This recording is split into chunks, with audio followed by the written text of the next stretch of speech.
Salut tout le monde, j'espère que vous allez bien. On se retrouve aujourd'hui dans une nouvelle vidéo où je vais vous montrer un nail art d'été. Donc je sais très bien que c'est pas trop la période pour faire un nail art d'été, mais je sais pas, enfin pour moi l'été c'est pas fini. Et pour moi je suis toujours en vacances en fait. J'arrive pas à me dire que j'ai repris les cours et que je vais passer mon bac cette année. Donc je vous laisse tout de suite avec la vidéo. Donc je pose un cleanser. Ensuite je pose ma base, donc celle-ci est vraiment très bien.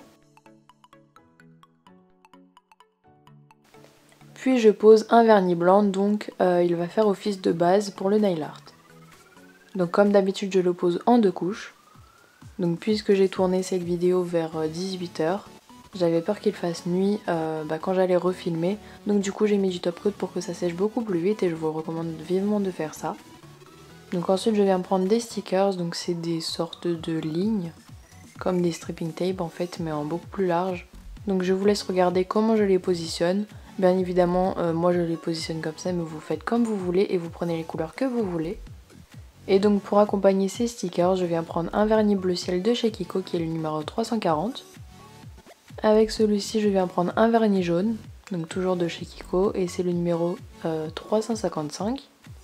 Et un vernis ciaté, donc que j'avais eu dans le calendrier de Noël.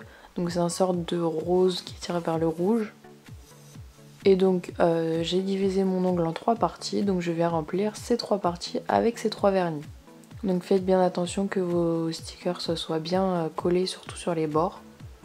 Et si au cas où vous avez peur de dépasser, au lieu de remplir au pinceau du vernis directement, prenez un pinceau fin.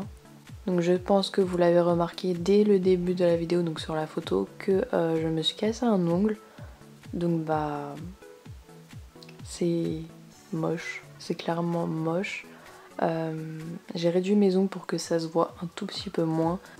Mais en ce moment je lui fais des bains d'huile de ricin, comme ça il va essayer de pousser un peu plus vite. Je n'ai pas mis de capsule puisque tout simplement je ne sais pas en poser. Sinon j'en aurais mis une.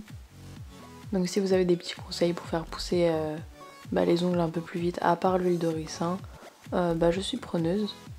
Donc ensuite je fais les autres ongles, donc je vous laisse regarder comment je les positionne. Donc j'ai envie de dire ça tombe bien que j'ai un ongle cassé, donc comme ça je vous montre que même sur ongle court on peut faire du nail art. Et donc pour finir ce nail art, je repose une couche de top coat. Ça peut paraître un peu épais puisque on avait déjà posé une couche de top coat juste avant, donc juste après le blanc, mais en fait non, pas du tout. Donc je trouve que même sur ongle court ça fait très joli. Donc j'espère que cette vidéo vous aura plu. Donc comme je vous disais tout à l'heure, n'hésitez pas à me donner des petites astuces pour faire pousser les ongles un peu plus vite, à part l'huile de ricin. N'hésitez pas à venir me rejoindre sur tous les réseaux sociaux, donc Twitter, Instagram et Snapchat. Et on se retrouve dans une prochaine vidéo. Bisous!